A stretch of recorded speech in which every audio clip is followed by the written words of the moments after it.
नमस्कार। घटना चक्र बुक वीडियो के इस शैक्षणिक मंच पर आपका स्वागत है। हमारा उद्देश्य है ज्ञान को सरल, स्पष्ट और सुलभ रूप में आप तक पहुंचाना। आइए आरंभ करते हैं अध्ययन और सफलता की इस यात्रा को। नमस्कार। भारत में राज्यों के बीच एक जबरदस्त दौड़ चल रही है। ये कोई एथलेटिक्स की रेस नहीं है, बल्कि ये होड़ है व्यापार के लिए देश की सबसे अच्छी जगह बनने की। तो चलिए आज इसी दिलचस्प मुकाबले में थोड़ा और अंदर चलते हैं और देखते हैं कि कौन से राज्य इस रेस में सबसे आगे निकल रहे हैं। तो सबसे बड़ा और सीधा सवाल, आखिर भारत में बिजनेस करने के लिए सबसे बेहतरीन राज्य हैं कौन से? ये वो सवाल है जिसका जवाब हर निवेशक, हर उद्यमी जानना चाहता है। और अच्छी बात यह है कि अब हमारे पास इसके कुछ पक्के जवाब हैं। तो ये जवाब सामने आया नई दिल्ली में हुए दूसरे उद्योग समागम 2025 में। इसे आप इस प्रतियोगिता का एक तरह से अवार्ड फंक्शन भी समझ सकते हैं, जहां उद्योग संवर्धन और आंतरिक व्यापार विभाग यानी DPIIT ने विजेताओं का ऐलान किया। तो चलिए इसमें थोड़ा और गहराई से उतरते हैं। देखिए, इस दौड़ का एक ऑफिशियल नाम भी है, बिजनेस रिफॉर्म एक्शन प्लान, या शॉर्ट में कहें तो ब्रैप 2024। असल में ये एक ऐसा फ्रेमवर्क है जिसके आधार पर राज्यों और केंद्र शासित प्रदेशों को परखा जाता है कि वो व्यापार करने को कितना आसान बना रहे हैं। और अब वो हिस्सा जिसका सबको इंतजार है, कौन है इस दौड़ के चैंपियन? किन राज्यों ने सुधारों को लागू करने में सबसे बेहतरीन काम किया है? तो चलिए देखते हैं कि टॉप पर कौन कौन है। सबसे टॉप की कैटेगरी में जहां मुकाबला सबसे कड़ा था, सिर्फ 2 राज्य ऐसे थे। सोचिए, सिर्फ 2 राज्य जिन्होंने 5 अलग अलग सुधार क्षेत्रों में महारत हासिल की। ये अपने आप में एक बहुत बड़ी बात है। और वो 2 चैंपियन राज्य हैं उत्तराखंड और पंजाब। इन दोनों ने 5 रिफॉर्म एरियाज में टॉप अचीवर का टाइटल जीतकर इस साल की रैंकिंग में अपनी जगह सबसे ऊपर पक्की कर ली है। मतलब ये है इस रेस के असली गोल्ड मेडलिस्ट। लेकिन रेस यहीं खत्म नहीं होती। इन 2 टॉपर्स के ठीक पीछे एक और मजबूत ग्रुप है 10 राज्यों का, जिन्होंने 4 सुधार क्षेत्रों में शानदार प्रदर्शन किया है, जिससे पता चलता है कि कंपटीशन अब कितना टफ होता जा रहा है। इस लिस्ट में आंध्र प्रदेश, पश्चिम बंगाल और तमिलनाडु जैसे बड़े राज्य शामिल हैं। पूरी लिस्ट स्क्रीन पर है। इन सभी ने 4 अलग-अलग रिफॉर्म एरियाज में शानदार काम करके अपनी जगह बनाई है। वाकई काबिले तारीफ है।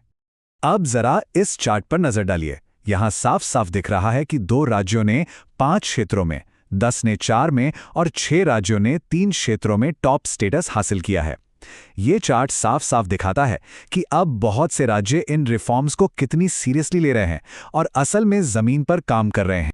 अच्छा, इस साल के असेसमेंट में एक नया और दिलचस्प मोड़ भी है। ताकि जो कंपैरिजन हो वो और भी फेयर हो, इसके लिए राज्यों को अब अलग अलग कैटेगरीज में बांट दिया गया है, ताकि उनकी शुरुआत और क्षमताओं का भी ध्यान रखा जा सके। तो मोटी मोटी 2 कैटेगरीज हैं। वाई कैटेगरी उन राज्यों के लिए है जहां व्यापार प्रणाली पहले से स्थापित है, और एक्स कैटेगरी नॉर्थ ईस्ट के राज्यों और उन प्रदेशों के लिए है जहां सिस्टम अभी डेवलप हो रहे हैं। ये एक बहुत ही लॉजिकल स्टेप है, ताकि सेब की तुलना संतरे से ना की जाए। अब वाई कैटेगरी के अंदर भी कुछ राज्य हैं जो फास्ट प्रोग्रेसिंग माने गए हैं। इनमें ओडिशा, पंजाब और आंध्र प्रदेश जैसे नाम हैं। ये वो स्टेट्स हैं जो दिखा रहे हैं कि वो कितनी तेजी से इन रिफॉर्म्स को अपना भी रहे हैं और लागू भी कर रहे हैं।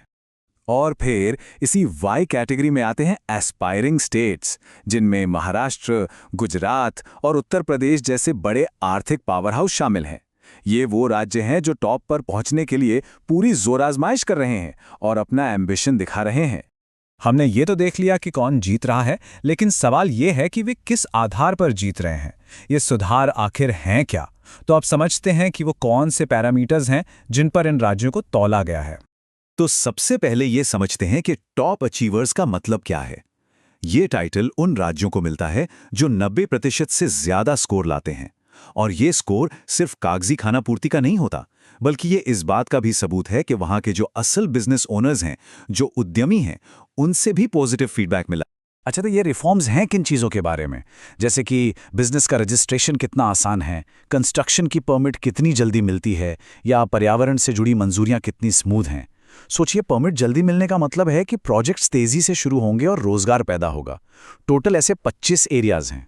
ये समझना भी जरूरी है कि ये कोई 1 साल की कहानी नहीं है, बल्कि ये एक लंबे सफर का हिस्सा है।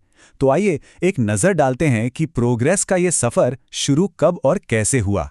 असल में ये पूरी एक्सरसाइज 2014 में शुरू हुई थी और तब से डीपीआईटी लगातार स्टेट्स के बीच इन रिफॉर्म्स को पुश कर रहा है और आज 2025 में हम इसका नतीजा देख रहे हैं।